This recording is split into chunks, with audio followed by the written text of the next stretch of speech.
Hey guys, Scare Central here. Thank you for viewing this video. If you have a moment, please subscribe to the channel and like the various videos. This helps the channel grow. Enjoy the show. Story 1.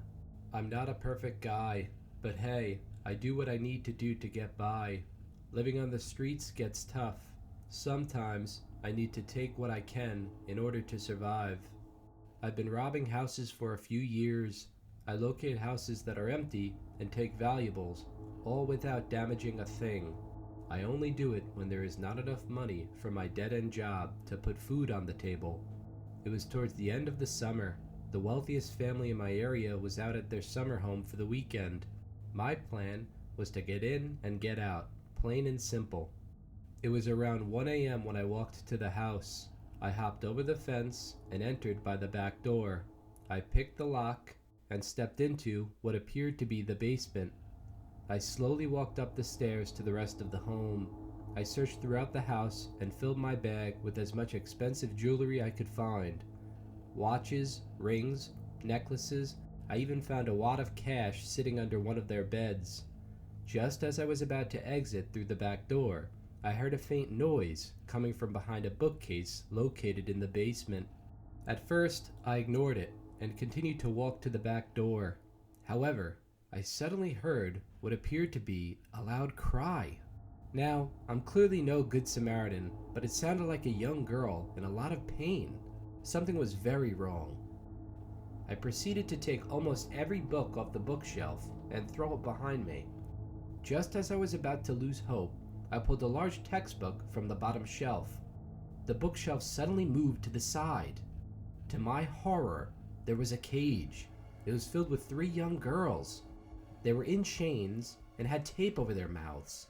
They were all crying profusely and motioning for me to let them out. I tried with all my might to open the cage, but it was locked with some sort of special deadbolt. I told the kids I would come back for them. I exited the house and called the police. Admittedly, I was nervous that I would get in trouble for breaking in, but I didn't care. There was something very evil going on in that house, and I had to stop it. The next day, helicopters and federal agents were all over the neighborhood. Apparently, that wealthy family had made all of their money selling children to some very deranged people. Since then, my luck has changed. I landed a better job and no longer had to resort to breaking into homes. Nonetheless, I thank God that I was there on that fateful night. Without me, there's no telling what would have happened to those innocent kids.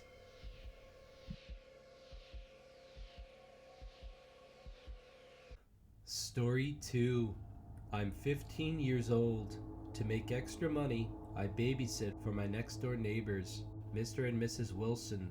They have 2 kids. One is named James and the other is named Daniel. The first few times I babysat for them, the nights were relatively uneventful. The Wilsons would go to dinner or a movie, and the kids would usually just eat dinner and go to bed. They were really well-behaved kids, but James was extremely scared of the dark. Like any nice babysitter, I had to check for monsters under the bed on many occasions. The night in question was a rainy summer night. The Wilsons had gone to a company party for Mr. Wilson's company. Thus, I was set to watch the kids until around midnight. Like usual, the kids ate dinner and I put them to bed.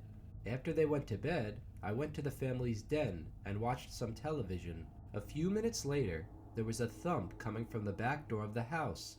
I thought it was just the wind, so I ignored it and continued watching TV. Around an hour later, I dozed off. Suddenly, I woke up to James nudging me awake. "What's the matter, James?" I asked him, still half asleep. "A man took Daniel for a walk. He said he'll be back soon, but he still hasn't come back," James muttered. Surprised, but assuming it was just a bad dream, I walked James back up to his room. After telling him it was just a nightmare, I decided to walk to Daniel's room to see if he was still sleeping.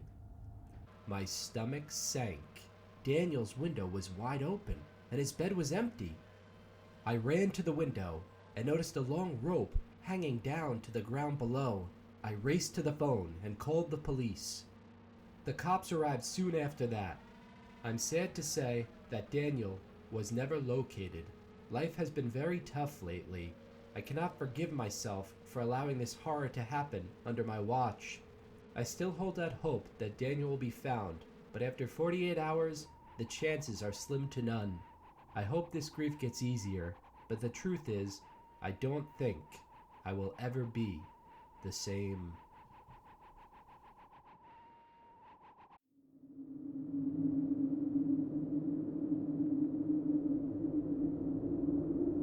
Story 3.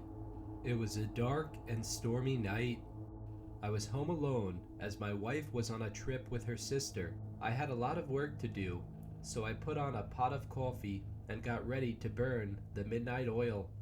I do work in my kitchen, which is located on the first floor of my house. After doing a few hours of typing, I heard a noise in the front yard. I walked to the window and saw nothing, just the wind blowing the old oak tree, I thought to myself. I returned to my work.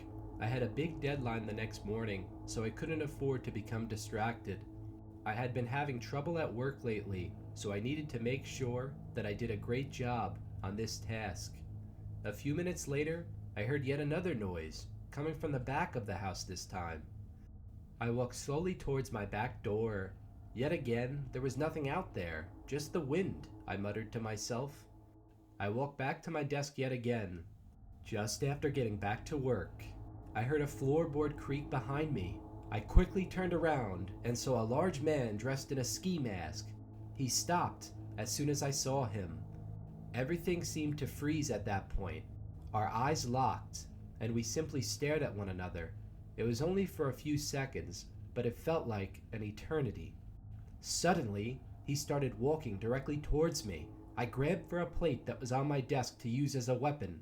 As soon as I grabbed the plate and held it in the air, the intruder sprinted out my front door. I called the cops to report the incident, but they never caught the intruder. What the cops found after canvassing my house made my blood run cold. It was a note.